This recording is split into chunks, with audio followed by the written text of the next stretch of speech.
शिवाय। हर हर महादेव। नमस्कार दोस्तों, मैं नित्यानंद पांडे आपके अपने चैनल नित्य साधना में आपका स्वागत करते हैं। तो दोस्तों, आज हम लेकर के आए हैं कामदा एकादशी व्रत की कथा। दोस्तों, कामदा एकादशी व्रत की कथा, दोस्तों इसको सुनने मात्र से ही आपकी हर मनोकामनाएं पूर्ण हो जाती हैं। चाहे जो भी आपकी मनोकामना हो, एकादशी व्रत में भगवान विष्णु की पूजा आराधना की जाती है। तो दोस्तों, आइए शुरू करते हैं कि इस साल 2024 में कामदा एकादशी कब पड़ रही है और इस दिन किस कथा को सुनना चाहिए। इस साल कामदा एकादशी व्रत 19 अप्रैल दिन शुक्रवार को पड़ रहा है। कामदा एकादशी का व्रत करने से सभी प्रकार की मनोकामनाएं पूर्ण हो जाती हैं और व्यक्ति को मोक्ष की प्राप्ति होती है। कामदा एकादशी व्रत कथा पढ़ने से या सुनने मात्र से ही भगवान विष्णु की कृपा प्राप्त होती है, साथ ही आपके पुण्य कर्मों में वृद्धि होती है। तो दोस्तों, आइए जानते हैं कामदा एकादशी व्रत की कथा किस प्रकार है।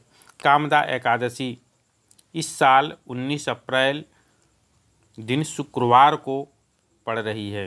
हिंदू पंचांग के अनुसार कामदा एकादशी चैत्र मास के शुक्ल पक्ष की कामदा एकादशी 19 अप्रैल 2024 को मनाई जाएगी। मान्यता है कि इस दिन भगवान विष्णु की पूजा करने से सभी प्रकार की मनोकामनाएं पूर्ण हो जाती हैं और व्रत रखने वाले मनुष्य को मोक्ष की प्राप्ति होती है।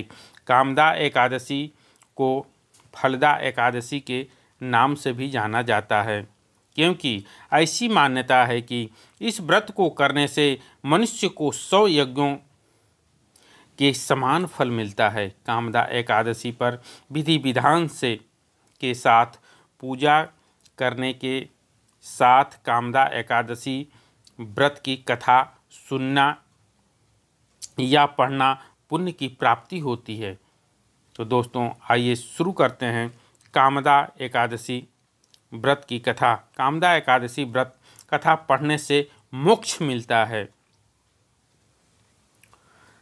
तो आइए शुरू करते हैं कामदा एकादशी व्रत की कथा। भगवान श्री कृष्ण ने धर्मराज युधिष्ठिर को चैत्र शुक्ल एकादशी व्रत यानी कामदा एकादशी की कथा सुनाई थी। रघुकुल के राजा दिलीप ने भी कामदा एकादशी की इस कथा को अपने गुरु वशिष्ठ से सुना था। प्राचीन काल में पुंडरीक नाम का राजा था, जो भोग विलास में डूबा रहता था।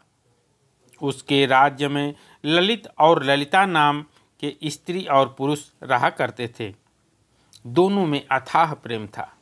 एक दिन राजा की सभा में ललित गीत गा रहा था, लेकिन तभी उसका ध्यान अपनी पत्नी पर चला गया और उसका स्वर बिगड़ गया।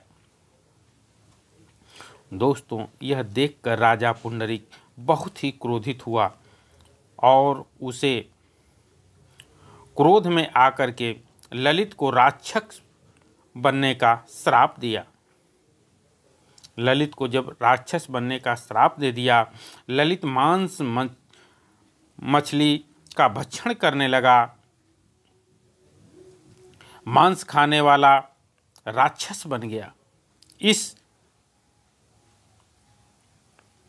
चीज को देख करके, इस हाल को देख करके राजा की पत्नी बहुत ही दुखी हुई। इस चीज को देख करके जो ललित की पत्नी थी वो भी बहुत दुखी हुई और अपने पति को ठीक करने के लिए ललिता ने कई लोगों से इस बारे में पूछा। आखिरकार ललिता विंध्याचल पर्वत पर श्रृंगी ऋषि के आश्रम में गई। वहाँ जा कर के उसने अपने पति का पूरा हाल कह सुनाया।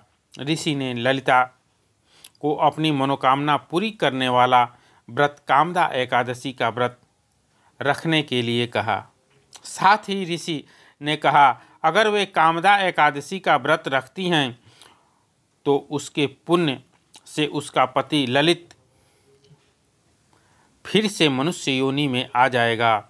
ललिता ने भगवान विष्णु की ध्यान रखते हुए विधि विधान के साथ कामदा एकादशी का व्रत किया। ऋषि के बताए अनुसार उसने चैत्र शुक्ल एकादशी का व्रत किया और अगले दिन द्वादशी को पारण करके व्रत को पूरा किया। इस तरह से व्रत पूरा होने पर भगवान विष्णु ने ललिता के पति को फिर से मनुष्य योनि में भेजकर राक्षस योनि से मुक्त कर दिया। दोस्तों, इस प्रकार दोनों का जीवन कष्टों से मुक्त हो गया और इस प्रकार से दोनों का जीवन कष्टों से जब मुक्त हो गया और श्री हरि का भजन कीर्तन करते हुए अंत में दोनों को मोक्ष की प्राप्ति हुई। तो दोस्तों, यह थी कामदा एकादशी व्रत की कथा। कथा कैसी लगी कमेंट बॉक्स में ज़रूर बताइएगा।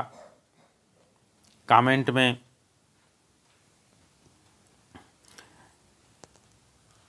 जय भोलेनाथ जरूर लिखिएगा। मिलते हैं कुछ ऐसी ही ज्ञानवर्धक वीडियो के साथ। धन्यवाद।